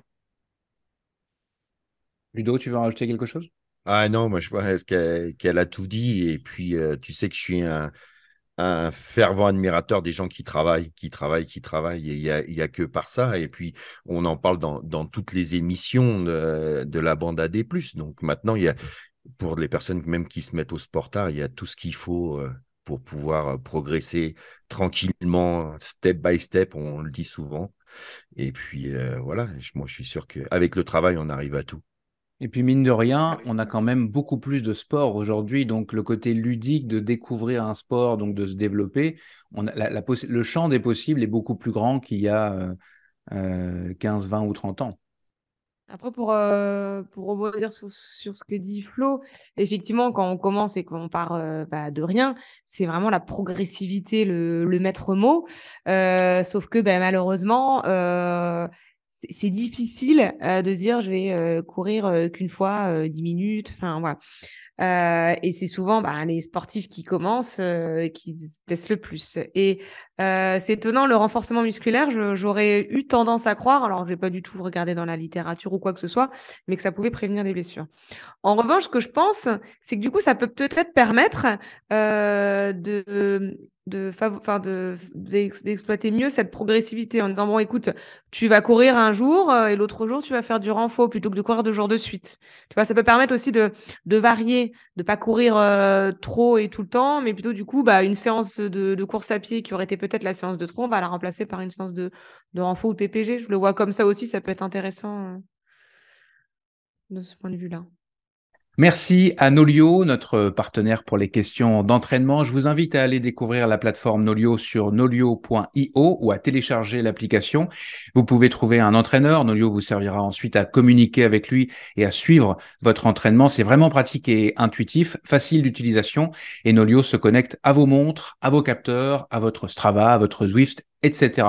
Je reviendrai dans un prochain épisode sur les nouveautés de Nolio parce qu'il déploie en ce moment même la nouvelle version de la plateforme d'entraînement avec notamment une refonte de l'analyse des séances plus visuelle et avec de nouveaux outils de suivi. Les coachs vont pouvoir s'amuser. Allez, on passe à notre dernière rubrique. Coup de cœur ou coup de pompe? Allez, on commence avec Ludo. Je crois que tu fais une compilation, toi. De tout. Alors, compile. Compile. Alors, pompe. et je commence par un petit coup de pompe, mais qui pourrait être sur toutes les émissions. Les rageux sur les réseaux, putain, soyez plus tolérants, bordel. Vraiment, ça devient pénible d'analyser tout ce que font les autres. Vous me fatiguez. Sortez des réseaux. Et puis, mon coup de cœur, et ça sera moite-moite trail, moite-moite ski. Mon coup de cœur va pour, déjà, je vais commencer par les dames, avec Blandine et Courtenay, avec qui je suis totalement fan. Quand tu les regardes courir, tu as tellement l'impression que c'est facile, que ça veut dire que derrière, il y a un énorme travail, qu'il y a beaucoup de respect pour les courses et une grosse prépa. Et bravo les filles de nous faire rêver comme ça, parce que c'est juste fabuleux à suivre. On s'est éclaté. Hugo l'a dit, c'était un régal de... Il se moquait de Pau et de voir Courtenay remonter kilomètre après kilomètre. On a tous voulu voir Courtenay dépasser Pau. Hein. Exactement. Ouais, c'est ça. Et voilà. Et puis, On voulait de les voir arriver main dans la main. Non. Voilà. Et puis, voilà. Et puis de voir Blandine qui se régale en cross et qui passe les étapes avec une facilité. Enfin voilà. Moi, je suis hyper admiratif. Donc ça, c'était mes 2 coups de cœur féminins. Bravo les filles, continuez comme ça. Vraiment, vous vous rendez pas compte, mais nous derrière nos réseaux, derrière tout, on se régale à vous suivre. Et puis, mon coup de cœur masculin, il ira pour un garçon qui m'a bluffé pour plein de choses, qui est moitié américain, moitié grec. Et il s'appelle Edgy Guinness et qui n'avait pas été qualifié et sélectionné en équipe US pour le ski alpin et qui a rencontré en université un jeune garçon que j'ai suivi pendant longtemps et qui skie avec mes fils et qui s'appelle Gabriel Coulet, Gabi. Et ils se sont liés d'amitié, il est devenu son entraîneur et à la Coupe du Monde à Chamonix, il fait 2e avec une remontada de dingue. Il fait vice-champion du monde la semaine d'après parce que quand tout va bien et que tu as hyper confiance, quand tu as repris la confiance, bah, tout brille. Et puis là, sur la première Coupe du Monde de reprise après les championnats du monde, il a annoncé gagnant. Mais malheureusement disqualifié après revisionnage parce qu'il a enfourché hier. Alors, pendant quelques minutes, il s'est vu gagner sa première Coupe du Monde de ski. Et pour avoir discuté avec eux il y a quelques semaines là, du côté de Cham, j'aime toujours, moi, les belles histoires. Et c'est vrai que ça fait des années où ils sont dans un camping-car. Et le fait qu'ils puissent être vice-champion du monde et prendre une deuxième place en Coupe du Monde, ça a mis un peu de beurre dans les épinards pour qu'ils puissent prendre des Airbnb avec Gabi et son autre coach. Et voilà, je suis admiratif. C'est un garçon qui a beaucoup, beaucoup travaillé, qui est, comme Blandine, très musculeux, qui a des sacrées cuisses et qui est en train de tout défoncer en ce moment et qui court pour la Grèce. Chapeau Edgy. Excellent, on aime ça, ces belles histoires-là. Flo, coup de Oui. cœur encore une fois, je pense, toi. Ouais, moi j'ai un gros coup de cœur. En fait, pour la petite histoire, il y a 5 ans, je faisais la course d'Espelette et à l'arrivée, ça s'était plutôt pas trop mal passé pour moi. J'attendais Antoine et il est arrivé un peu fatigué. Il s'est endormi on s'est posé et puis il s'est endormi. Et en fait, il y avait une autre dame plus âgée que moi qui était à côté de son mari qui dormait aussi.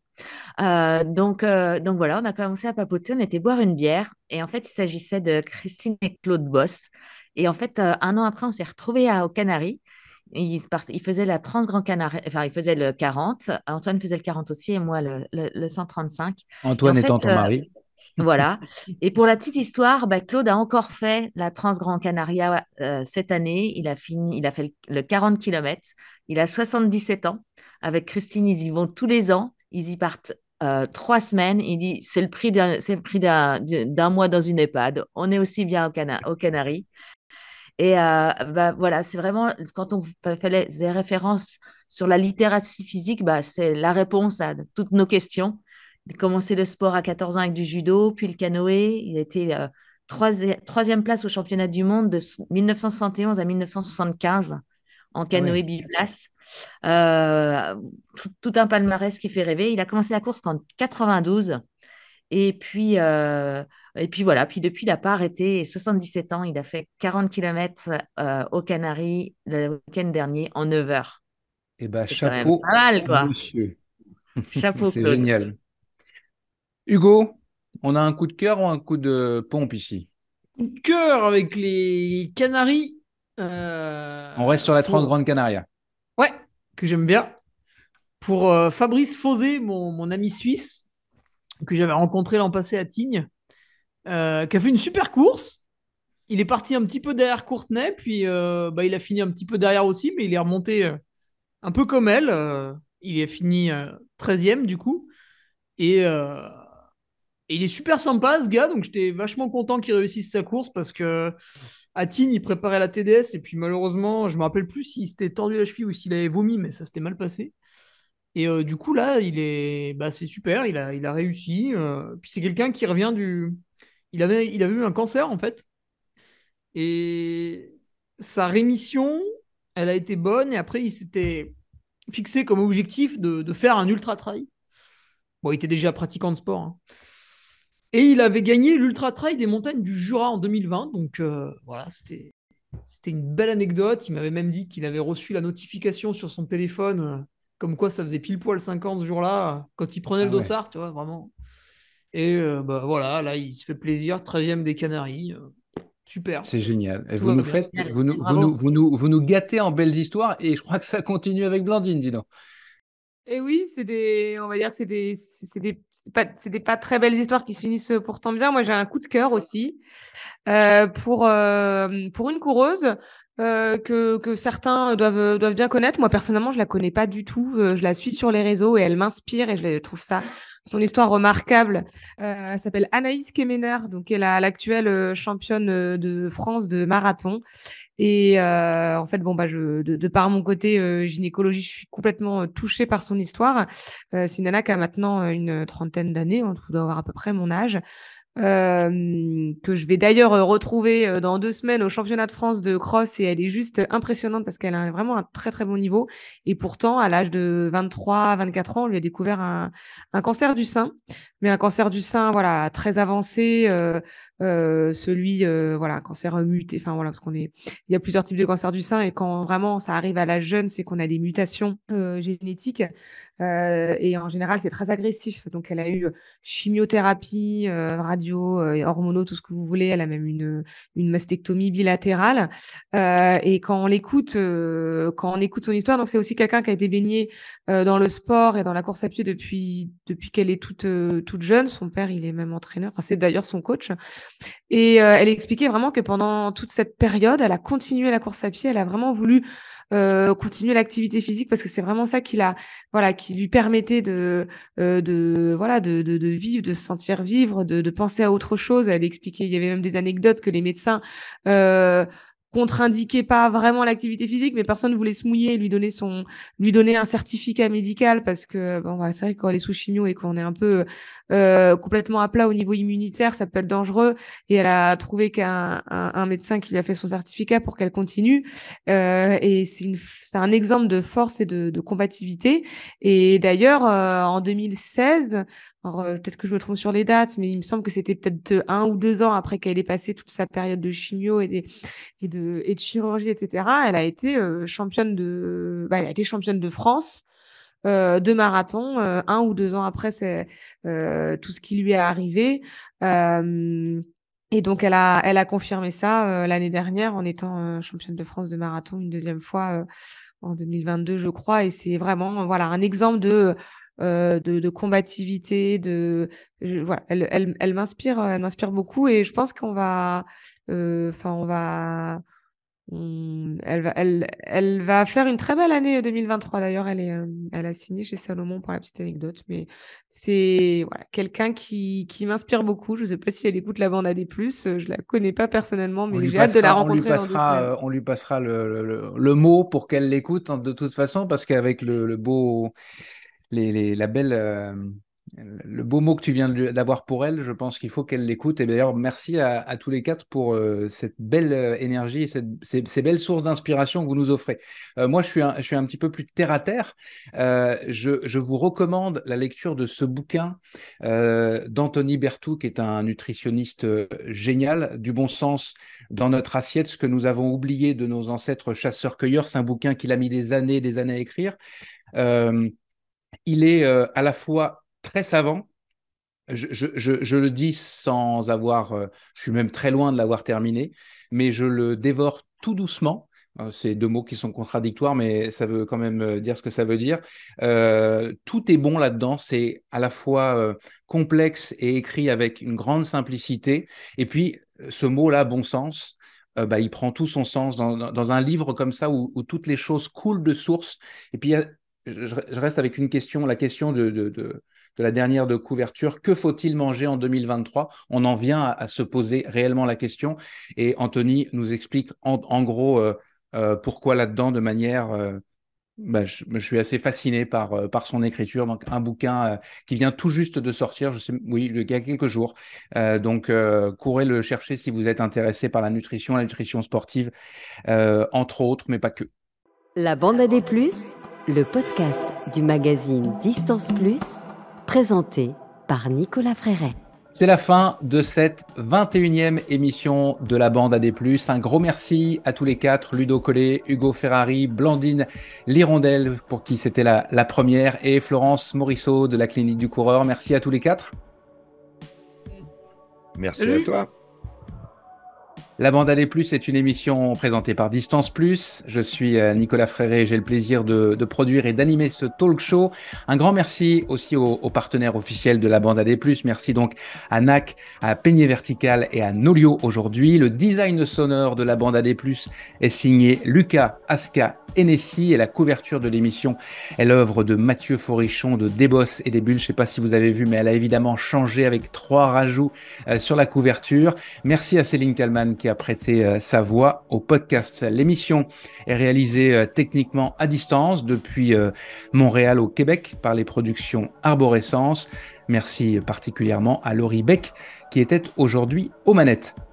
Merci aussi à mon collaborateur Baptiste Ballet qui s'occupe des extraits de l'émission que nous diffusons sur la page Facebook et le compte Instagram de Distance Plus. Merci à tous évidemment de nous écouter en grand nombre. J'espère que vous serez encore plus nombreux pour cette nouvelle saison. À plus dans la bande AD+.